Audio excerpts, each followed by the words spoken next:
negara bakal dipegang oleh orang-orang yang rusak, agama akan dipegang oleh orang-orang yang rusak. Oleh karenanya kalian para pemuda-pemudi Islam harus berani untuk menyampaikan kebenaran, menegakkan keadilan. Jangan pernah engkau tunduk kepada kezaliman, jangan pernah kalian tunduk kepada kemungkaran. Dari manapun datangnya kezaliman dan kemungkaran tersebut, sampaikan kepada mereka, para pengkhianat-pengkhianat bangsa. Sampaikan kepada mereka, para musuh-musuh negara. Sampaikan kepada mereka yang menyengsarakan rakyat, yang membohongi rakyat, yang menipu rakyat, yang maling uang rakyat. Sampaikan kepada mereka yang nyolong uang rakyat, yang suka menyusahkan rakyat, bahwasanya kami para pemuda-pemudi Islam bersumpah demi Allah, selama darah kita masih merah, tulang kita masih putih, merah putih, maka selama itu kami para pemuda-pemudi Islam akan berada di barisan paling depan, rela hancur, rela binasa demi bangsa dan rakyat Indonesia.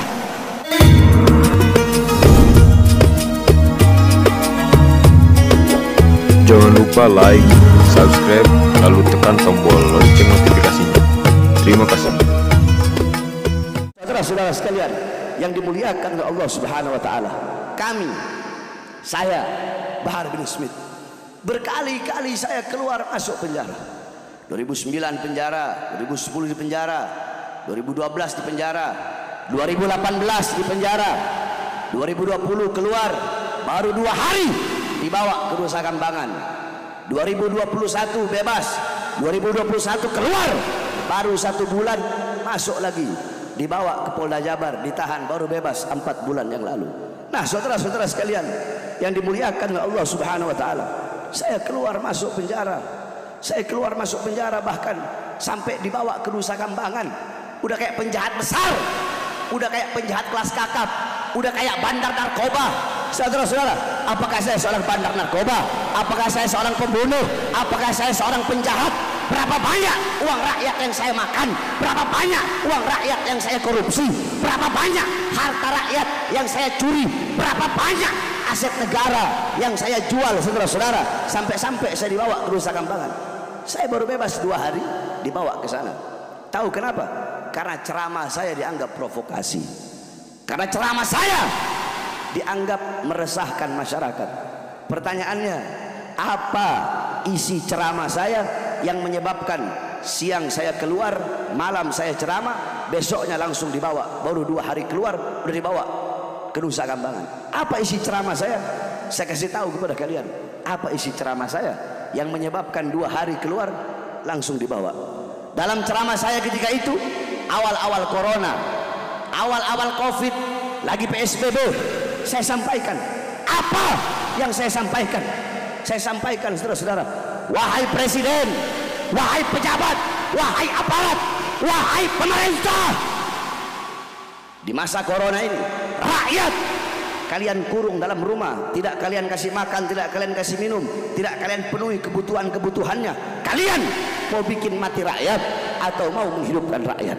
Wahai para pejabat, wahai para aparat, mal-mal milik asing, perusahaan-perusahaan milik asing tetap buka di masa corona, tetap buka di masa pandemi, tetapi warung-warung kecil milik pribumi, kenapa kalian tutup? Wahai pejabat, wahai aparat, wahai pemerintah, berapa banyak pengangguran, berapa banyak pemuda-pemudi yang nganggur, susah untuk cari kerjaan, susah untuk cari nafkah, susah untuk cari uang di negaranya sendiri, di tanah airnya sendiri. Ketika begitu banyak pengangguran di Indonesia, kenapa kalian terus kirim tenaga kerja dari Cina, tenaga kerja dari asing di masa corona, di saat banyak para pengangguran di Indonesia? Saya tanya, jawab semua yang keras.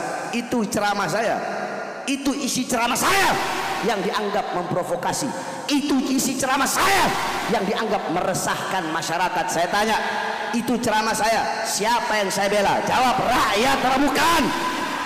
Rakyat atau bukan? Siapa yang saya bela? Siapa yang saya bela?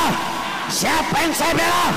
yang saya bela rakyat yang kesusahan, rakyat yang kelaparan, rakyat yang menderita, rakyat yang dibohongi, rakyat yang ditipu. Saudara-saudara, demi Allah, saya Bahar bin Smith bersumpah demi bangsa, demi rakyat, jangankan hanya di penjara, nyawa saya, jiwa saya, darah saya murah harganya untuk tumpah. Saudara-saudara, saya tanya, ceramah seperti tadi itu memprovokasi apa bukan? Memprovokasi apa tidak? Meresahkan apa tidak? Meresahkan apa tidak? Itu saya ceramah 1 tahun yang lalu. Saya membahas tenaga kerja dari asing yang terus dikirim ke Indonesia. Akhirnya beberapa hari yang lalu kejadian di daerah Morowali, tenaga kerja Cina membunuh tenaga kerja pribumi Indonesia, saudara-saudara.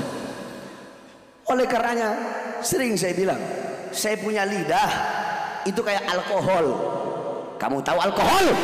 Alkohol kalau kulit nggak ada luka kena alkohol, dingin apa tidak?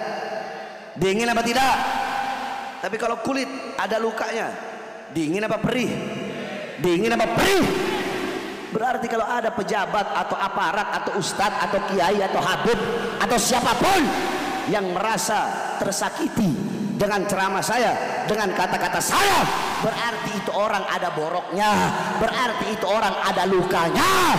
Saudara-saudara sekalian yang dimuliakan Allah, oleh karenanya saya Bahar bin Smith tidak akan pernah kapok, tidak akan pernah capek, tidak akan pernah lelah di dalam menyampaikan kebenaran, di dalam menegakkan keadilan. Saudara-saudara sekalian yang dimuliakan Allah, mereka bisa memenjarakan jasad saya, kalian bisa memenjarakan badan saya, kalian bisa memenjarakan jasad saya, kalian bisa dalam penjara memisahkan saya dengan anak dan istri saya. Akan tetapi walaupun jasad saya bisa kalian penjarakan, raga saya bisa kalian jauhkan dari anak dan istri saya, tetapi demi Allah, suara-suara kebenaran, suara-suara keadilan yang selama ini saya sampaikan tidak akan pernah bisa kalian penjarakan sampai datangnya yang sama, saudara-saudara. Oleh karenanya saudara-saudara sekalian yang dimuliakan oleh Allah Subhanahu wa taala, khususnya ibu-ibu semua yang dimuliakan oleh Allah Subhanahu wa taala, kami berjuang, kami menyampaikan kebenaran. Yang kami lawan bukan pemerintahnya, yang kami lawan bukan aparatnya, yang kami lawan bukan pejabatnya. Akidah kami, akidah saya Aswaja Ahlus Sunnah wal Jamaah, akidah Asy'ari Maturidi, mazhab Syafi'i, zahir Ghazali, batin Syadzili. Saudara-saudara, dalam akidah Aswaja haram melawan pemerintah yang sah, haram menjatuhkan pemerintah yang sah. Yang kami lawan bukan pemerintahnya, yang kami lawan kezalimannya, yang kami lawan ketidakadilannya, yang kami lawan adalah kebijakan-kebijakan yang menyusahkan rakyat, kebijakan-kebijakan yang tidak mementingkan dan tidak berpihak kepada rakyat. Ibu-ibu, saya tanya, BBM naik apa tidak? Jawab yang keras, naik apa tidak? Minyak naik enggak? Semua cabai naik apa tidak?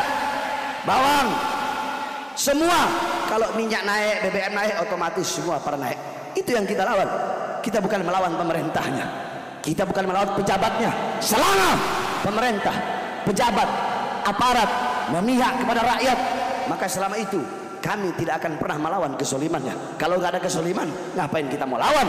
Kalau nggak ada kalau nggak ada kemungkaran, ngapain kita mau lawan, saudara-saudara? Oleh karenanya, para pemuda-pemudi Islam, syubanul yaum rijalul ghad, pemuda-pemuda masa sekarang, pemuda-pemuda sekarang adalah pemimpin-pemimpin masa depan. Baik buruknya bangsa, bagus atau rusaknya negara ke depan berada di tangan kalian, wahai para pemuda-pemudi Islam. Jikalau pemuda-pemudinya baik, taat kepada Allah, patuh kepada Allah, tunduk kepada Allah, maka besok bangsa kita bakal baik, negara bakal baik, dan agama akan dipegang oleh orang-orang yang baik. Tetapi kalau anak-anak mudanya rusak, anak-anak mudanya berbuat dosa, berbuat maksiat, mungkarat, anak-anak mudanya narkoba, anak-anak mudanya mabok-mabokan, anak-anak mudanya melacur, anak-anak mudanya lupa Allah, lupa Rasulullah, buta agama, buta Islam, buta Al-Quran, besok bangsa kita bakal rusak, negara bakal dipegang oleh orang-orang yang rusak, agama akan dipegang oleh orang-orang yang rusak. Oleh karenanya kalian para pemuda-pemudi Islam harus berani untuk menyampaikan kebenaran, menegakkan keadilan. Jangan pernah engkau tunduk kepada kezaliman.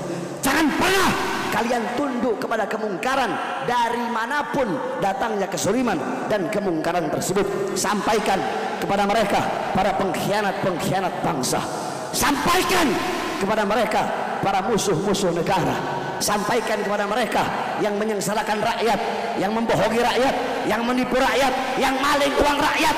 Sampaikan kepada mereka yang nyolong uang rakyat, yang suka menyusahkan rakyat, bahwasanya kami para pemuda-pemudi Islam bersumpah demi Allah, selama darah kita masih merah, tulang kita masih putih, merah putih, maka selama itu kami para pemuda-pemudi Islam akan berada di barisan paling depan, rela hancur, rela binasa demi bangsa dan rakyat Indonesia.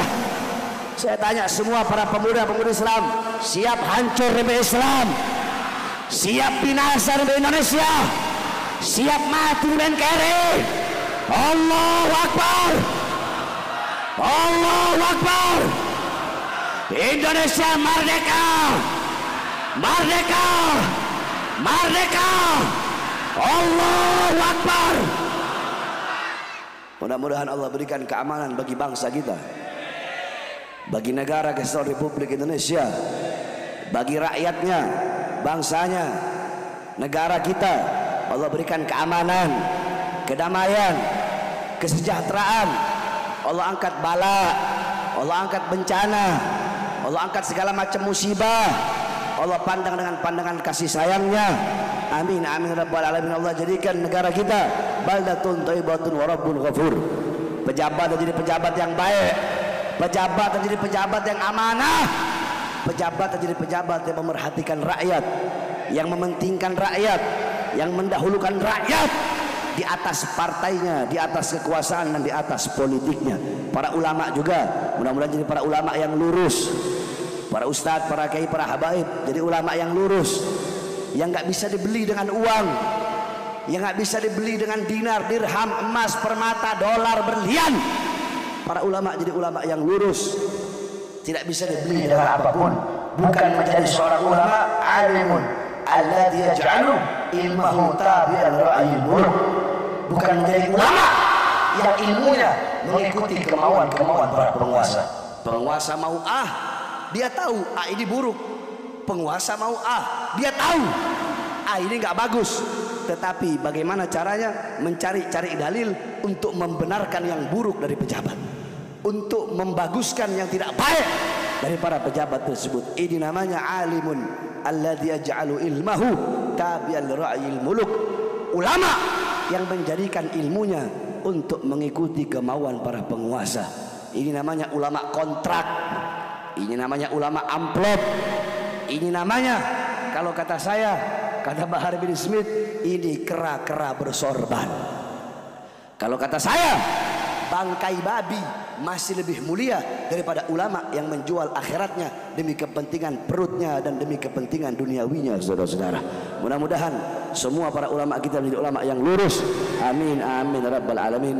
Kita doakan yang dihauli sekarang yaitu almarhum Haji Nipin bin Mursin, mudah-mudahan Allah luaskan kuburnya, Allah berikan rahmatnya, kelak di akhirat Allah kumpulkan bersama baginda Nabi besar Muhammad sallallahu alaihi wasallam. Amin amin ya rabbal alamin. Rabbi fanfa'na bi barakatihim wa ahdil husna bi hurmatihim wa amitna fi tariqatihim wa mu'afati minal fitani wa sallallahu alaihi wasallam Muhammadin wa ala alihi wa barik wa sallim walhamdulillahi rabbil alamin. Wal afu minkum wassalamu alaikum warahmatullahi wabarakatuh.